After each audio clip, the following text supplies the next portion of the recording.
Selamat pagi kepada siswa-siswi Miss kelas 8 semuanya. Miss berharap kalian masih sehat, semangat, dan dilindungi oleh Tuhan. Baiklah, pada hari ini kita akan menuntaskan dua subtema ya. Kita akan menuntaskan dua subtema karena minggu yang lalu kita sudah menuntaskan 3 subtema. Kenapa kita menuntaskan 2 subtema pada pagi hari ini? Karena di bulan 11 akhir ini kalian akan ujian. Jadi nanti tidak ada lagi waktu untuk menuntaskan materi kita ini. Harus kita tuntaskan semester 1 ya, supaya nanti dalam ujianmu kita akan membahas mulai dari bab 1 sampai ke bab 5. Baik, sebelum kita melanjutkan pembelajaran kita ataupun sebelum kita mengawali dengan doa, marilah kita mendengarkan lagu yang sepenggal ini.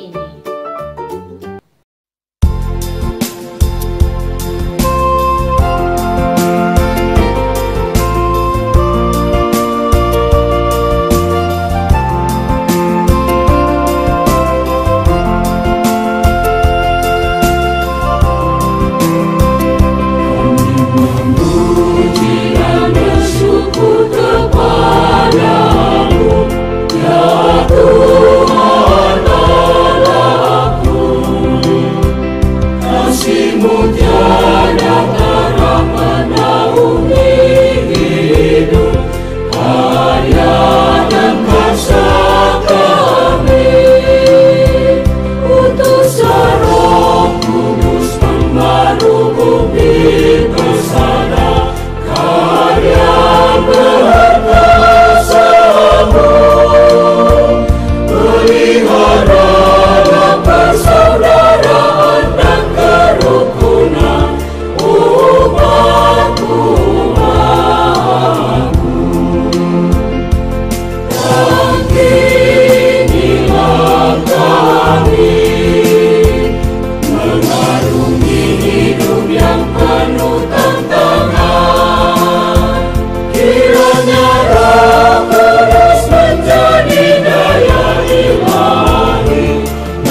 Baiklah anak-anak Miss, marilah kita mengawali pembelajaran kita ini dengan berdoa bersama. Mari sama-sama kita membuat tanda kemenangan Kristus. Dalam nama Bapa, Putra, dan Roh Kudus. Amin. Allah Bapa kami yang bertahta dalam kerajaan surga, kami bersyukur kepadamu atas berkat-Mu hari ini. Pada hari ini kami ingin bersama-sama belajar untuk mengenal daya kekuatan Roh Kudus.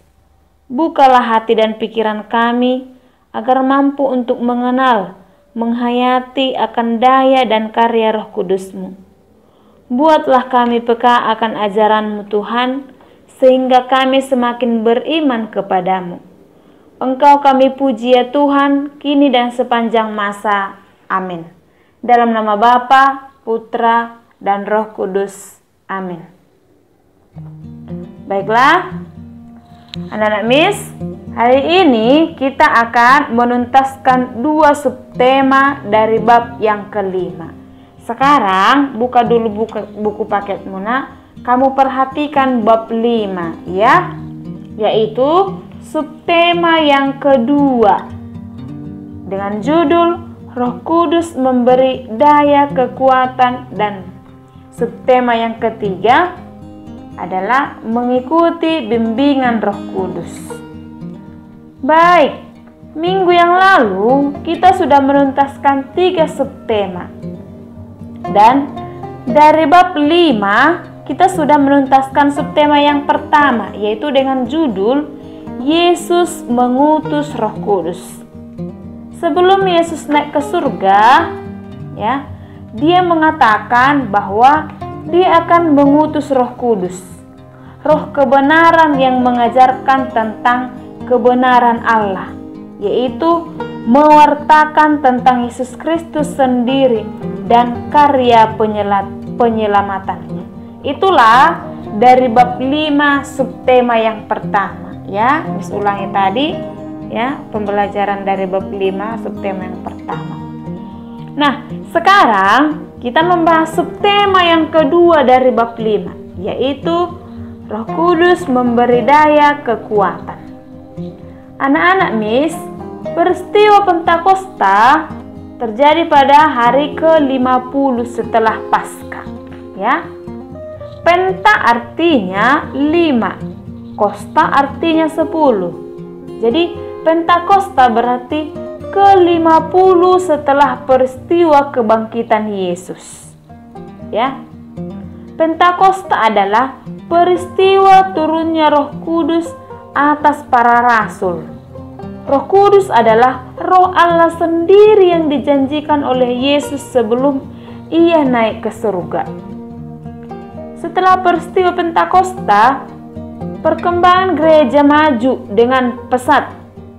Roh Kudus memberi daya kekuatan kepada para murid sehingga mereka berani menghadapi berbagai rintangan dalam pewartaan.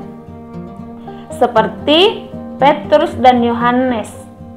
Ya, Yohanes, mereka dengan berani mewartakan Kristus yang bangkit. Baiklah anak-anak Miss, Roh Kudus yang satu dan sama dicurahkan kepada kita pada saat kita menerima sakramen baptis dan krisma. Ya, di sini Miss yakin pasti sudah semua menerima sakramen baptis.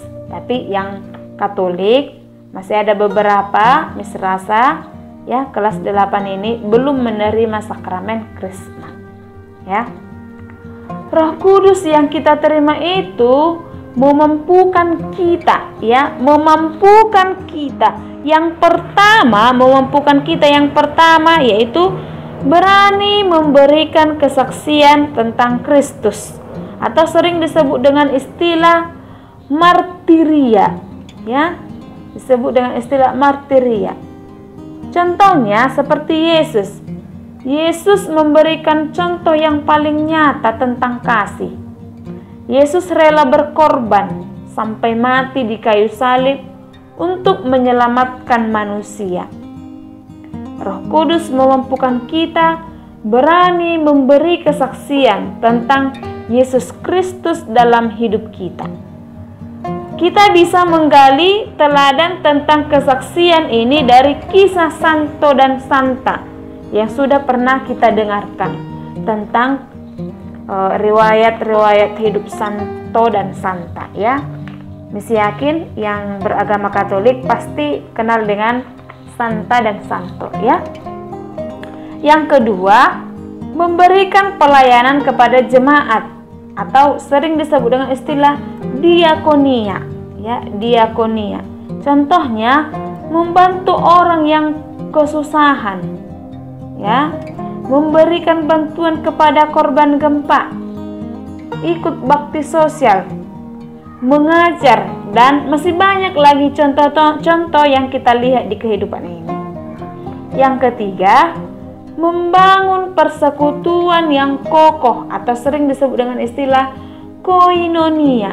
Contohnya, ikut serta dalam retret, rekoleksi, dan ikut serta dalam kegiatan remaja Katolik seperti OMK. Yang keempat, menguduskan umat melalui kegiatan-kegiatan liturgi atau sering disebut dengan istilah liturgia. Ya, contohnya ini ikut serta dalam perayaan ibadat resmi yang dilakukan Yesus dalam gerejanya, atau ikut dalam kegiatan lingkungan dan mengikuti KOR serta menjadi anggota misdinar. Yang kelima, pewartaan atau sering disebut dengan istilah kerikma. Contohnya ini adalah mewartakan kabar gembira atau menyebarkan kegembiraan, ya, mewartakan sabda-sabda Allah. Jadi kita diminta untuk mendengarkan sabda-sabda Allah lalu mewartakannya kepada semua orang, ya. Jadi anak-anak Miss, untuk menambah wawasanmu tentang Roh Kudus memberdaya kekuatan ini, silahkan kamu baca nanti buku paketmu, yaitu ayat kitab suci dari Kisah Para Rasul 2 ayat 14 sampai 43. Nah, baik. Sekarang kita masuk ke subtema yang ketiga, ya. Kita masuk ke subtema yang ketiga dari bab 5, yaitu mengikuti bimbingan Roh Kudus, ya. Dalam kehidupan kita sehari-hari sering dipenuhi oleh berbagai macam tantangan dan juga godaan, ya. Manusia sangat mudah tergoyahkan imannya. Misalnya, yang pertama, godaan untuk mencari kesempurnaan yang tidak sesuai dengan panggilan hidupnya. Yang kedua, godaan untuk melakukan pelayanan yang berlebihan sehingga tidak memperhatikan kewajiban-kewajiban yang lainnya. Yang ketiga, dorongan untuk berbuat dengan mengharapkan pamrih. Yang keempat, godaan untuk merasa senang memikirkan jasa-jasanya sendiri dan cenderung untuk ingin dihargai. Jadi itulah beberapa godaan yang harus kita hindari atau yang sering membuat manusia lupa akan bimbingan Roh Kudus yang menggema dalam hati manusia masing-masing. Anak-anak Miss, kita juga perlu waspada dalam mendengarkan, ya, dalam mendengarkan inspirasi atau bisikan dalam hati kita, ya. Jangan sampai kita lebih mendengarkan bisikan si jahat daripada bisikan Roh Kudus. Di sini Miss akan menyebutkan tanda-tanda yang menunjukkan inspirasi bukan berasal dari Roh Kudus, ya. Yang pertama, kehilangan damai tanpa sebab. Yang kedua, rasa khawatir yang tidak berkelangsungan, ya, rasa khawatir yang tidak beralasan, maksud Miss, ya, rasa khawatir yang tidak beralasan. Yang ketiga, menjadi sedih tanpa sebab. Yang keempat, adanya godaan untuk mundur dan meninggalkan hidup yang benar dalam Roh Kudus dengan berbagai alasan untuk mengenakan diri, ya. Dan yang terakhir, yang kelima, timbul ketakutan-ketakutan yang sebelumnya tidak pernah terjadi. Jadi anak-anak Miss, apabila kita menemukan tanda-tanda seperti itu, hendaknya segera kita mengintrospeksi diri, mendekatkan diri kepada Allah agar suara Roh Kudus yang lebih bergema dalam hati kita. Anak-anak Miss, Roh Kudus senantiasa akan memberikan bimbingan yang benar kepada kita. Roh Kudus membimbing kita melalui berbagai cara, ya. Yang pertama, ya, Roh Kudus membimbing kita dengan berbagai cara. Yang pertama, melalui sabdanya dalam kitab suci, ya. Melalui sabdanya dalam kitab suci. Seperti yang kita ketahui anak-anak Miss, bahwa kitab suci adalah sumber bimbingan yang pertama dan utama dalam hidup kita sebagai umat beriman. Dengan sabdanya yang kita baca dalam kitab suci, Allah mengajar, menerangi, menyatakan kehendaknya, menegur, dan juga menguatkan kita. Yang kedua, melalui gerejanya. Yang ketiga, melalui bimbingan khusus. Yang keempat, bimbingan khusus lewat orang lain, ya. Anak-anak Miss, untuk dapat bertumbuh dalam karunia seperti ini juga ada juga beberapa hal yang perlu dikembangkan agar kita dapat tumbuh dalam karunia. Yang pertama, menjalani kehidupan doa yang baik dan mendalam. Yang kedua, memiliki sikap kesungguhan hati dalam mencari kehendak Allah. Yang ketiga, percaya penuh kepada Tuhan. Yang keempat, senantiasa menjalin dan mencari kehendak Allah melalui firman-Nya. Yang kelima, meminta bimbingan rohani kepada mereka yang sudah lebih lama terlibat dalam kehidupan rohani.